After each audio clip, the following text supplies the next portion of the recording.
अचानक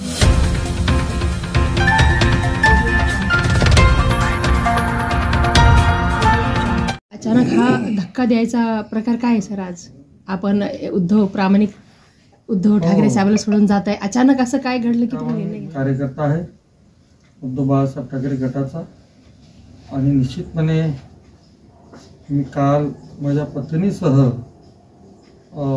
माननीय महाराष्ट्र राज्याचे उपमुख्यमंत्री एकनाथजी शिंदे साहेब यांच्या उपस्थितीत तसेच महाराष्ट्र राज्याचे कॅबिनेट मंत्री संजयजी शिरसाट साहेब यांच्या उपस्थितीत आणि राजेंद्रजी जंजाळ शिवसेनेचे जिल्हा प्रमुख यांच्या उपस्थितीमध्ये मी शिंदे सेनेमध्ये प्रवेश केलेला आहे. निश्चितच मलाही वाईट वाटलं. 35 वर्ष एखाद्या पक्षाचं काम केल्यानंतर पक्ष सोडण्याचं दुःख हे निश्चितच मला झालं. यात कुठल्या प्रकारचा वाद नाही. पण मी कोणाच्याही वर न रागावता कोणावरही आरोप न करता या ठिकाणी पक्ष बदललेला आहे आणि दुसऱ्या पक्षात जात असताना एक समविचारी पक्ष जो आमचाच पक्ष आमच्यातलंच काही गेलेले एकनाथसाहेब शिंदेच्या नेतृत्वाखाली त्यांच्या पक्षामध्ये जाताना मला फार काही जास्त हे वाटलं नाही.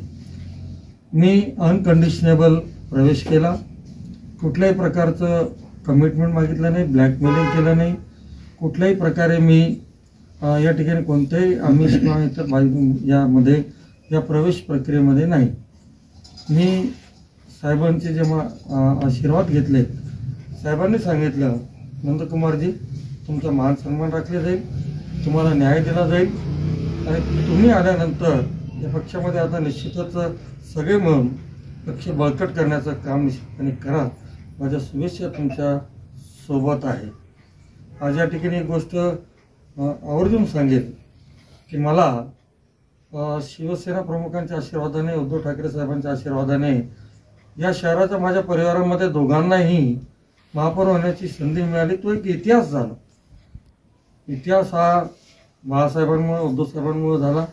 हे मी कधी विसरू शकत नाही. त्यांची मातोश्रीचे मला अनंत उपकार आहेत.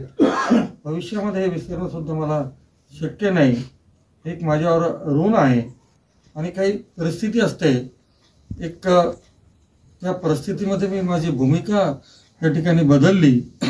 एक हिंदुत्ववादी भूमिका स्वीकारायला पाहिजे. आपण बघतो की विधानसभेमध्ये एक जनतेने नाकारलं. त्याचे कारण मीमांसा बघितलं तर प्रमुख कारण जे होतं महायुती हे कारण होतं, हिंदुत्व कारण होतं. आणि सगळं जर बघितलं तर मला वाटतं भविष्यामध्ये शहराचा विकास करायचा असेल, शहराची प्रगती करायची असेल, लोकांची कामं जर करायची असतील तर सत्ता आणि सत्ताधारी पक्षामध्ये असणं गरजेचं आहे. म्हणून मी या ठिकाणी माझी भूमिका सन्माननीय उपमुख्यमंत्री एकनाथजी शिंदे साहेब यांच्या पक्षात जाण्याची घेतली. भविष्यात त्यांच्या सहकार्याने, त्यातील सर्व मंत्री महोदय, आमदार, खासदारांच्या सहकार्याने शहराच्या लोकांना न्याय देण्याचा, विकासाच्या माध्यमातून न्याय देण्याचा प्रयत्न करू. सर, आता आपण म्हटलेत की हिंदुत्ववादी म्हणजे उद्धव ठाकरे साहेब कुठेतरी सेक्युलर आहे असे जेव्हा म्हणत होते की उद्धव मामू, तर त्याचा काही नाही, तसं काही नाही. उद्धव साहेब हे माझे नेते काल होते, आजही आहेत आणि असे काही ते म्हणजे सेक्युलर वगैरे हा जो विषय त्यांचा एक डिसऑनर कोणी करू नये ना, आम्ही तो सहन करणार नाही. असं एक राजकारणाकरता ह्या बोलण्याच्या गोष्टी असतात. कोरोनाच्या काळात त्यांनी खूप छान सेवा केली होती उद्धव साहेबांना, त्यामुळे त्यांच्यावर सेक्युलरिझमचा ठपका ठेवला. त्यांना मुद्दामून हिणवण्यात येत होतं. हिंदुत्ववादी पक्ष तो पण आहे. उद्धव साहेब हे अतिशय सज्जनग्रस्त आहेत. ते प्रामाणिकपणे या ठिकाणी त्यांनी मुख्यमंत्री पदावर असताना काम केलं, पक्षप्रमुख म्हणून चांगलं काम केलं आणि आमच्यासारख्या सामान्य कार्यकर्त्यांना मोठं केलं. म्हणून उद्धव साहेबांच्या बाबतीमध्ये कुठलंही शंका घेण्याचं काम नाही. त्यांच्या कार्याबद्दल असेल, त्यांच्या निष्ठेबद्दल असेल, त्यांच्या स्वभावाबद्दल असेल, त्यांनी घेतलेल्या भूमिकेबद्दल असेल.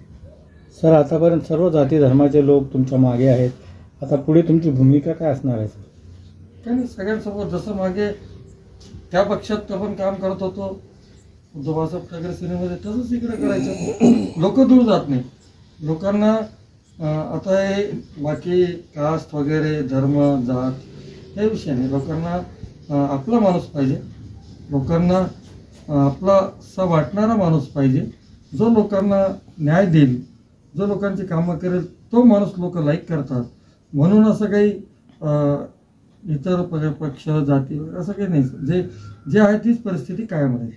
ठीक आहे. ओके. ओके.